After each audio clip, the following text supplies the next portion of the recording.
بسم اللہ الرحمن الرحیم۔ رب اشرح لی صدری ویسر لی امری واحلل عقدۃ من لسانی یفقہوا قولی۔ گزشتہ کوئی 7 پروگراموں کے دوران میں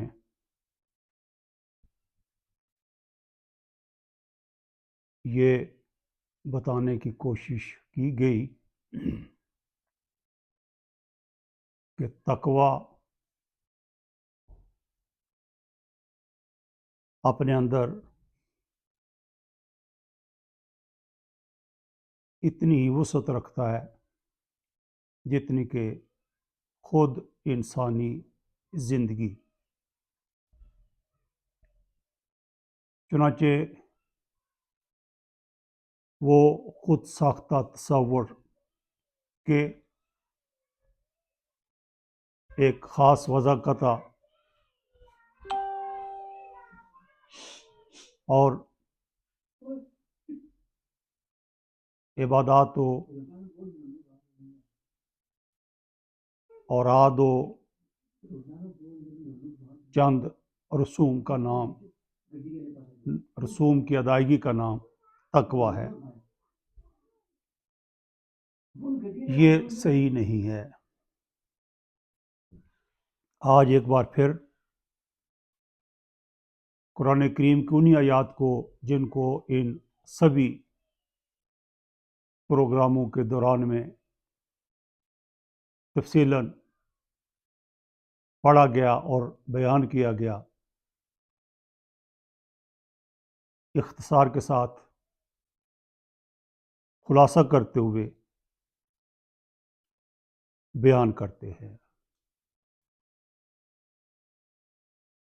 آگے بڑھنے سے پہلے یہ بات ذہن میں رہے کہ تقوی دل کی اس کیفیت کا نام ہے جس کے ہوتے ہوئے مومن نیکی کی طرف راغب ہوتا ہے اور بدی سے دور رہتا ہے۔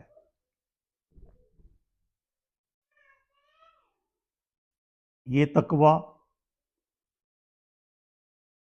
اوامر و نواہی کی پاسداری سے حاصل ہوتا ہے۔ اوامر امر کی جمع، نواہی نہی کی جمع، یعنی وہ احکام جن کے ذریعے اللہ نے بندوں کو کچھ کرنے کا کہا۔ اوامر اور نواہی وہ احکام الہی جن کے ذریعے اللہ پاک نے بندوں کو کچھ باتوں سے پرہیز کرنے اور بچنے کا کہا۔ مطلب تقوی اوامر و نواہی کی پاسداری سے حاصل ہوتا ہے، پاسداری کرنے سے حاصل ہوتا ہے، کی پابندی کرنے سے حاصل ہوتا ہے۔ یوں تو مختلف احکام کا ذکر کر کے قرآن کریم ان کا نتیجہ بتاتا ہے کہ لعلکم تتقون، ایسا کرنے سے تمہارے اندر تقوی آئے گا۔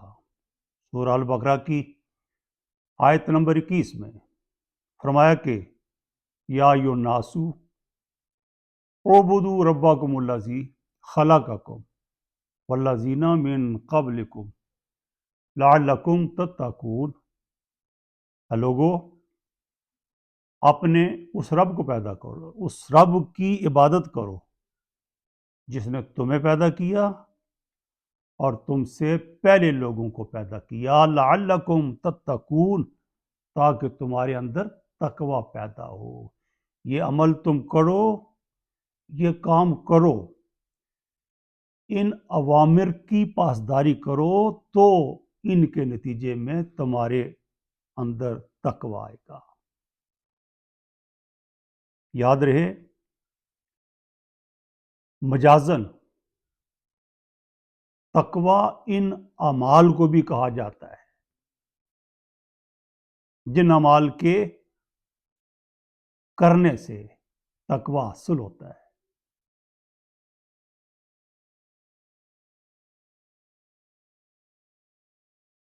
اب دیکھتے ہیں کہ تقوی انسانی زندگی کی کہاں کہاں تک کی حدوں کو اپنے اندر لیتا ہے۔ سورہ البقرہ کی آیت نمبر 231، خانگی زندگی کی ابتدا نکاح کے بندھن میں مرد عورت کے بندھنے سے ہوتا ہے، بندھ جانے سے ہوتا ہے اور ہوتی ہے، اور یہ بندھن باوجود ٹوٹ بھی جاتا ہے جس کو طلاق کا نام کہا جاتا ہے۔ طلاق کے احکام بیان کرتے ہوئے سورہ البقرہ کی آیت نمبر 231 میں فرمایا کہ وَإِذَا طَلَّقْتُمُ النِّسَاءَ فَبَلَغْنَ أَجَلَهُنَّ، جب تم عورتوں کو طلاق دے دو پھر وہ اپنی عدت کو پہنچ جائیں، فَامْسِكُوهُنَّ بِمَعْرُوفٍ أَوْ سَرِّحُوهُنَّ بِمَعْرُوف، تو اب یا تو ان کو بھلے طریقے سے رکھ لو یا ان کو بھلے طریقے سے جانے دو۔ وَاتَّقُوا اللَّهَ وَاعْلَمُوا أَنَّ اللَّهَ بِكُلِّ شَيْءٍ عَلِيمٌ، اور تقوی اختیار کرو اور جان رکھو کہ اللہ ہر چیز کو جاننے والا ہے۔ طلاق کے احکام بیان کرتے ہوئے ساتھ ہی تقوی کا ذکر کر کے بتایا کہ طلاق کے احکام تقوی ہیں یا طلاق کے احکام پر عمل پیرا ہونا تقوی ہے یا ان کے نتیجے میں تقوی حاصل ہوتا ہے۔ معاشرتی زندگی میں عموماً رنجشوں کا پیدا ہونا فطری سی بات ہے۔ قرآن کریم سورہ الحجرات کی آیت نمبر 10 میں فرماتا ہے کہ وَإِن طَائِفَتَانِ مِنَ الْمُؤْمِنِينَ اقْتَتَلُوا، اور اگر مومنوں کے دو گروہ لڑ پڑے، فَأَصْلِحُوا بَيْنَهُمَا، تو تم ان دونوں کے درمیان صلح کرو۔ انما المؤمنون اخوۃ، بے شک مومن بھائی بھائی ہیں۔